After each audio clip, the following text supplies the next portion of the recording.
Noite, que a paz de Jesus esteja sempre em cada coração. Vamos falar hoje sobre a imortalidade do espírito e as muitas reencarnações. Posso tirar a máscara, gente? Obrigado. Imortalidade do espírito. Gente, já pararam para pensar que o conceito de imortalidade, ele é natural? Que o conceito de espírito eterno é natural?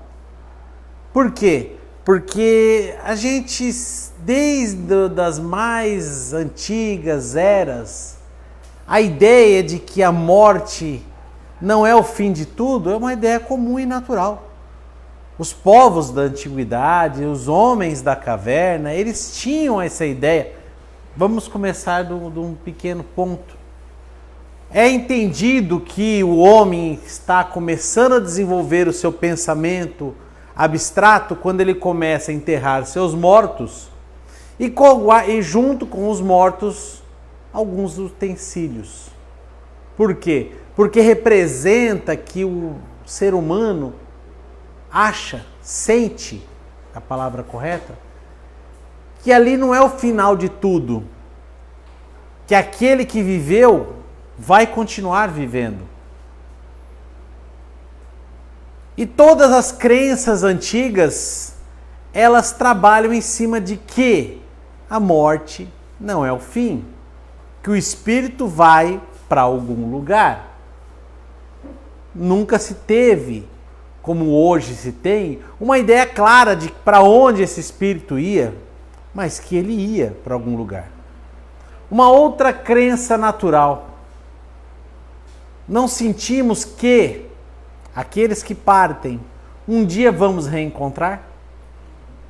Não só sentimos, como é muito confortante saber que aqueles que fizeram parte da nossa vida e que, pelo efeito da morte, se separam de nós, conseguimos sentir aqui no coração que um dia a gente vai revê-los.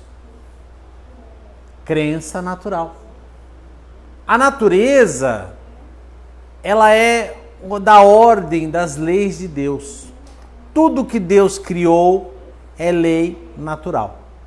Isso está no livro dos Espíritos. A lei natural e a lei de Deus é a mesma coisa. E por que hoje temos dificuldade de entender a ideia da reencarnação e do espírito imortal? Pelo mesmo problema que temos hoje para entender como funciona o preconceito, como funciona a discriminação. Porque nos é ensinado, que nos é colocado, conforme a gente vai crescendo na vida física, conceitos estranhos à nossa naturalidade. Crianças não têm discriminação. Crianças não têm preconceito. Em um determinado ponto da vida é ensinado para nós, de uma maneira sutil e constante, que aqueles determinados pontos devem ser tratados assim ou assado. A vida espiritual também. Em determinado ponto da idade do ser humano, convencionou-se colocar que a morte é o fim de tudo. Que o espírito, em caso da religião que acredita que há um espírito, ele está fadado a um destino final depois da morte. E acabou. E tudo isso para quê? Para satisfazer interesses de orgulho e de egoísmo. Porque uma coisa é certa, a coisa que mais conforta o pobre é saber que um dia ele vai nascer rico. A coisa que mais conforta alguém que sofre é saber que um dia você não vai sofrer, você vai sorrir. E que se uma vida é difícil, a outra tem uma compensação. Esse é um conceito natural. Aonde mora o problema? Mora o problema exatamente naquela passagem de Lucas. Ai daqueles que hoje riem, porque vão chorar. Ai daqueles que hoje se saciam, porque vão passar necessidade. Ai daqueles que hoje, certo, se banqueteiam, porque vão passar fome. Ai daqueles que riem, porque chorarão. Então aqueles que estão, né, no ciclo de descanso, de gozo, não querem sofrer. Então o fato de eles pensarem que eles vão ter que se ressarcir a lei divina causa dor e sofrimento. Então como que eu faço? Eu simplesmente risco da lei a ideia da reencarnação. Não tem mais reencarnação. Resolveu o problema. Eu não quero acreditar nos espíritos, então eu risco a palavra espírito do livro. Agora eu não preciso acreditar mais. É bobo? É bobo, mas é a mais pura verdade. Porque o conceito de entender que nós vivemos vidas sucessivas, o conceito de entender que nós somos filhos de um Deus soberanamente justo e bom, um Deus que não faz distinção de nenhum dos seus filhos, e mesmo assim ama infinitamente todos eles. Porque às vezes a gente fala, não faz distinção de nenhum dos filhos. Ah, então eu não sirvo, eu sou qualquer um. Não, você é especial. Por Deus ser infinitamente bom e justo, Ele consegue tratar todos os seus filhos de uma maneira especial. É interessante isso. O amor dele é infinito para todos. Mas Ele não faz distinção, Ele não favorece ninguém. Porque se Ele favorecer alguém, alguém tem que ser desfavorecido. É o lance da sorte. Ah, eu não tenho sorte. Ótimo que você não tem sorte. Porque a sorte nossa, o conceito de sorte consiste em eu receber algo a mais em detrimento daquele que recebeu a menos. Então, quando eu tenho sorte, eu acho dinheiro na rua. E aquele que perdeu, tem azar. Quando eu tenho sorte, eu ganho um prêmio. E o resto perde o prêmio. Então, o conceito de sorte, ele é sempre um conceito de favoritismo. E não está ligado ao amor e à justiça de Deus. Então, a gente pensa em sorte, tem que repensar nossos conceitos. Nós, como espíritos imortais, nós temos experiências. Experiências vividas na carne. Para que servem essas experiências? Para gravar, para ensinar, para nos fazer melhorar a cada dia, a cada minuto, para nos tornarmos melhores e principalmente mais desligados da carne. Mas Leandro, a gente precisa de experiência na carne para ficar desligado da carne? Sim, sim. Porque é na carne que a gente grava sensações no espírito. É na dor, é no sofrimento e principalmente na resignação e na obediência que a gente vai disciplinando, né, o nosso espírito. Eu vou falar nosso espírito por uma questão de entendimento, né? Eu vou me disciplinando, porque não tem o meu espírito, tem eu. Né? Vocês não têm os seus espíritos, tem vocês. Então aqui é um espírito falando para outros espíritos. Todos eles vestindo carne. Né? Que a carne é só uma vestimenta, só um veículo. Então, através da carne, a gente se disciplina. Disciplina por quê? Porque imagina o seguinte, espírito. Espírito precisa vestir roupa? O que vocês acham? Não. Espírito precisa fazer 3 refeições por dia? Não. Espírito precisa trabalhar? Não. Não precisa. E aí o que acontece? Imagina nós no mundo espiritual, com toda a facilidade que a gente tem sem o sofrimento, o que a gente faz? A gente deita num canto e espera o mundo acabar em barranco, né? Pra gente ficar encostado. Só que, como Jesus diz, meu pai trabalha até hoje, eu também. A criação é de trabalho, é de esforço, é de desenvolvimento, é de aperfeiçoamento. Então, para que nós, no nosso estado evolutivo hoje, possamos nos disciplinar ao trabalho, e quando eu falo trabalho, não é trabalho físico, não é trabalho para ganhar dinheiro, é trabalho no sentido de nos trabalhar, no sentido de buscar nos melhorar, né? Evoluir. aumentar nossa abrangência de moralidade e de inteligência e de compreensão. Para buscarmos esse caminho, a gente encarna no corpo físico, onde a gente é obrigado a, primeira coisa, respirar. Né? O espírito não respira, mas a gente é obrigado a respirar. E a gente sempre recebe um incentivo logo cedo para respirar. Né? Então a vida começa com um belo do incentivo e vai, respira, na marra. Né? E aí você chora, e aí começa a vida.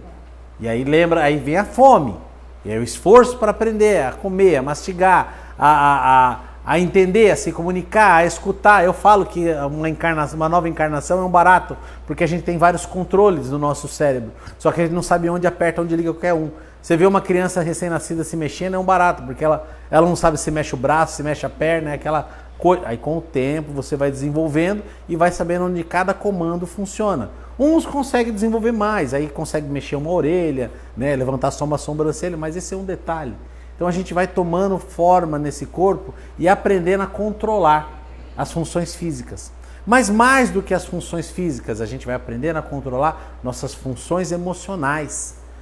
Em contato com o próximo, que também reencarna e precisa crescer, a gente vai aprendendo a desenvolver, né, o amor através da tolerância, através do perdão, através da indulgência, através desse contato com aqueles que nos são próximos. E a palavra próximo nunca se encaixa tão bem quanto nas palavras de Jesus. Não é aquele que está longe, não é o seu... Não é o pessoal lá na Bósnia ou lá esqueci o nome do país, é de propósito. Enfim, é o pessoal... É que você é esquecido de propósito, é para não trazer polêmica. É o pessoal da tua casa, é o pessoal na sua rua, é o pessoal do seu trabalho que você precisa trabalhar. Entendeu? É com eles que você precisa ter esse trabalho no sentimento e suportar, né, a ignorância daqueles que você ama.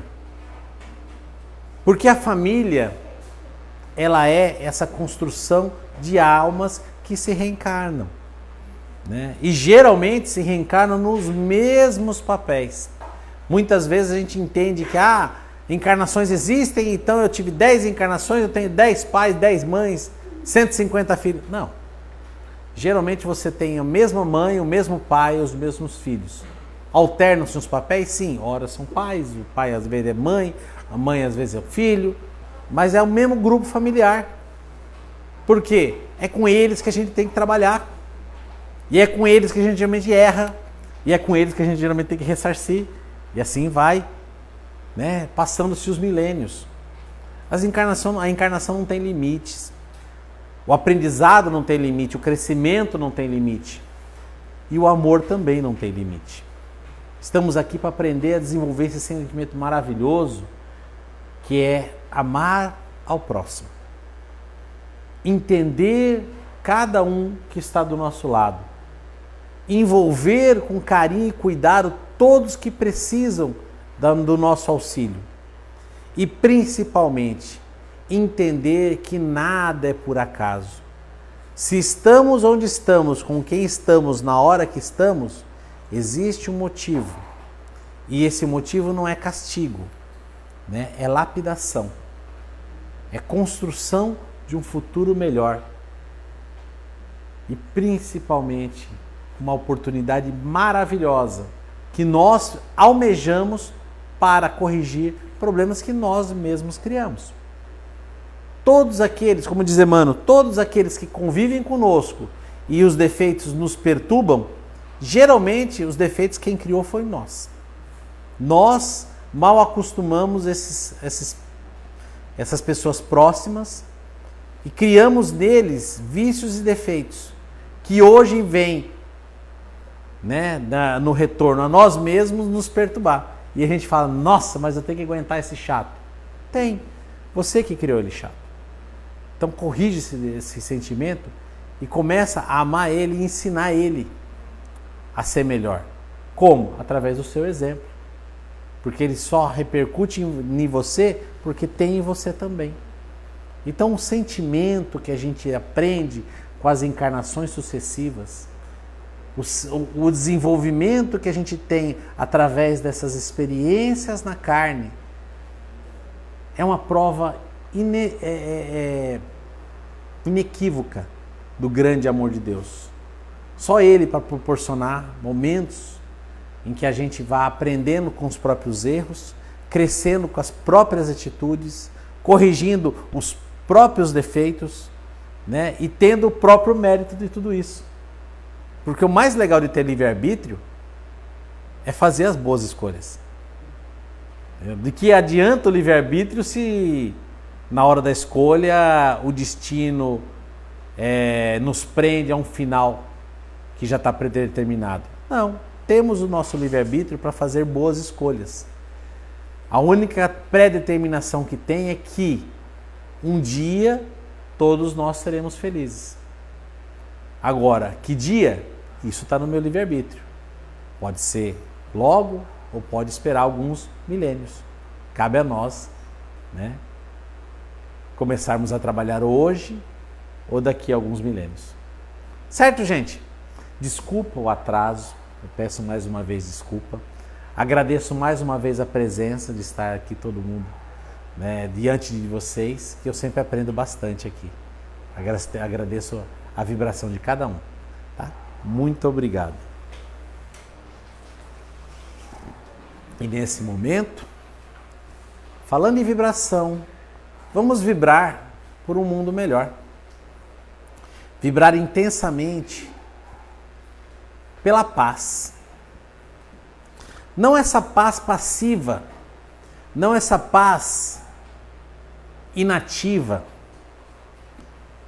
que consiste em querer calar os sentimentos que temos no coração. E sim a paz ativa, a paz que trabalha, que reconhece que temos ainda a guerra entre os nossos sentimentos, mas que já entendemos que Jesus é o caminho, que devemos pacificar a cada iniciativa de guerra que nasce dentro de nós. Então vibremos agora a pacificação. Mas qual a diferença entre vibrar a paz e a pacificação? É simples.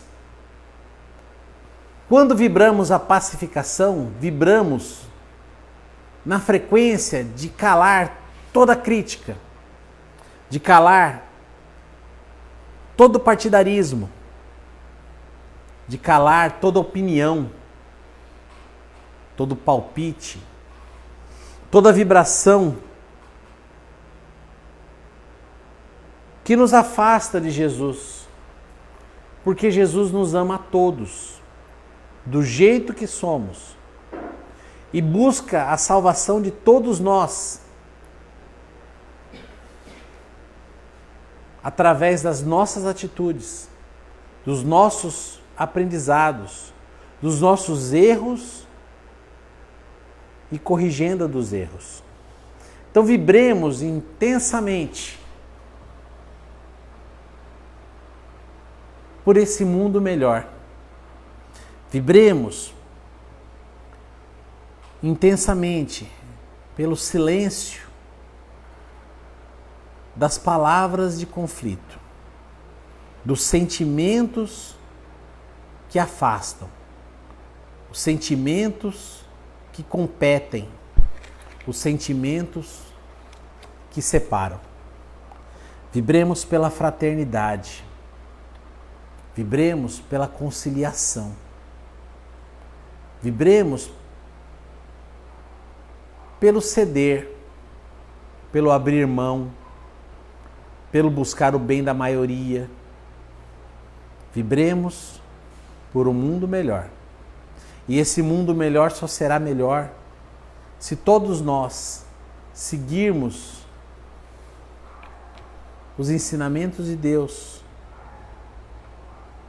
e os seus exemplos, que não faz diferença entre bons e maus, entre ricos e pobres, entre brancos e negros. Ama a todos e dá oportunidade igual a todos, para que cada um, através das suas ações, aprenda com os seus próprios erros. Então vibremos por um mundo melhor, por um mundo mais justo.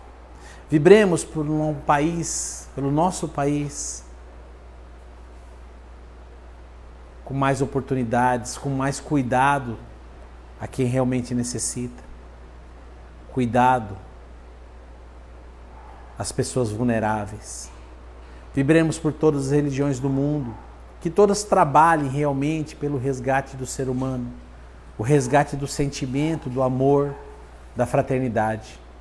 Vibremos pelo Espiritismo, que nos esclarece e nos dá condições de seguirmos em frente, buscando o nosso melhor. Vibremos por essa casa que nos acolhe, que seja sempre abençoada e fortalecida, para amparar mais e mais espíritos como nós. Vibremos pelos nossos lares e igualmente vibremos pela pacificação, pelo nosso trabalho, por todos que nos cercam, que nos compartilham seus dia a dia e que colaboram para o nosso crescimento e aprimoramento através dos nossos contatos, através dos nossos relacionamentos. E assim pedimos ao Pai a vibração para nós mesmos, para que sejamos sempre trabalhadores incansáveis do Reino de Deus. Que assim seja. Graças a Deus.